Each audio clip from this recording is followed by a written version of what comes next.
Бүгүн эми 1-iyun балдардын коргоонун күнү болуп жаткан мезгил, балдардын майрамы болуп.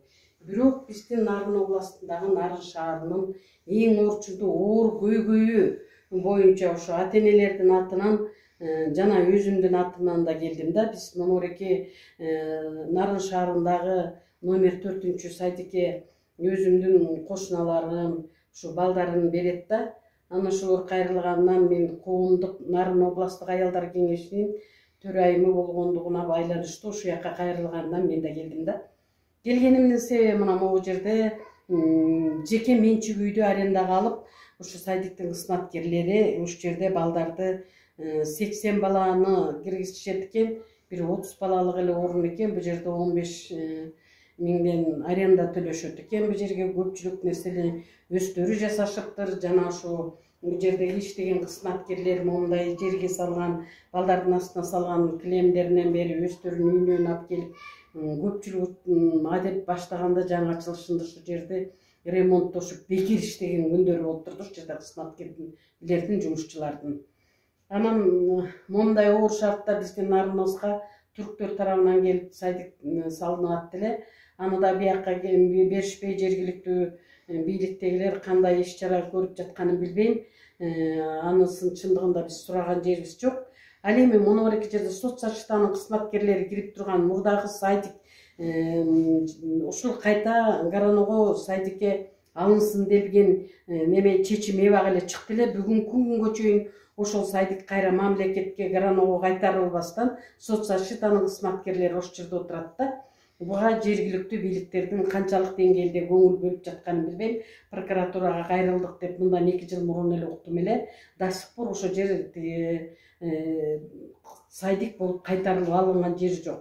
Эми балдар биздин келечегибиз, балдар биздин орду баса, усту баса турган Кыргызстандын келечектеги муундары дейт, ал чындык.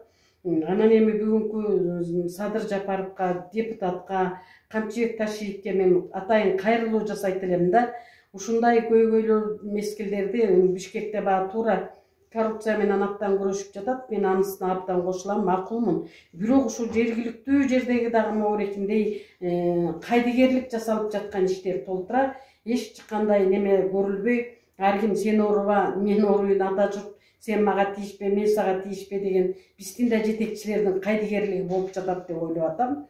Мен азыр ушу сот защитанын тармагы боюнча өзүбүз шайлаган депутат кызыбыз Айнураны да чакырдым.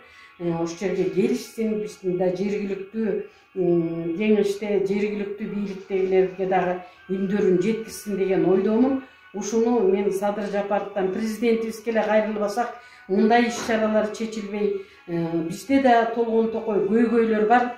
Ушундайларды жеке менчикке чыгарып алышып, бүгүнкү күндө балдарыбыздын эң оор акыбалга алып келип, келечек муундарды ушунчалык өсүп өнө турганына, эшигинин астында ойной турганда жери жок экен, жада калса кийимдерин чечкен жери кире бериш экен. Эми Нарындын суугун айтпаса да бардык бийликтегилер билет. Кышкысын 40-45 градус, жайкысын ушу май айына чейин, майдын ортосуна чейин от жаккан күндөрүбүз болот. Ушундай акыбалда балдар кире бериш проход кылганда 30 баланын шкабы батат экен, 80 бала ошол жерге чечилет экен. Анан бүгүнкү пандемия жана мондай оор шарттарда болуп турган мезгилде бардыгын бириктирип бир жерге чечинтип, санитарный талапка да жооп бербейт экен, кызматкерлердин иштеген ал акыбалына да жооп бербейт экен. Мына ушул жерде иштеген кызматкерлер бүгүн бүт мебелдерин, кроваттарын бирден чыгарып, эми булардын минтип чыгара берсе сөзсүз түрдө сапаты кете баштайт да. Мына бүгүн бир ширеңке же бир нерсе алганга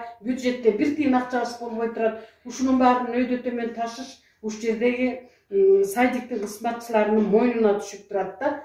Же буга мамлекет тарабынан бир бөлүнүп аткан каражат болбосо, ушуну абдан көңүл бөлүп, жакшы карап туура чечип берет деген, бересиздер деген ойдомун. Эгерде бул туура чечилбесе, биз дагы мындан чоң иш-чараларга баралы деп ата-энелер чогулуп сүйлөшүп жатабыз.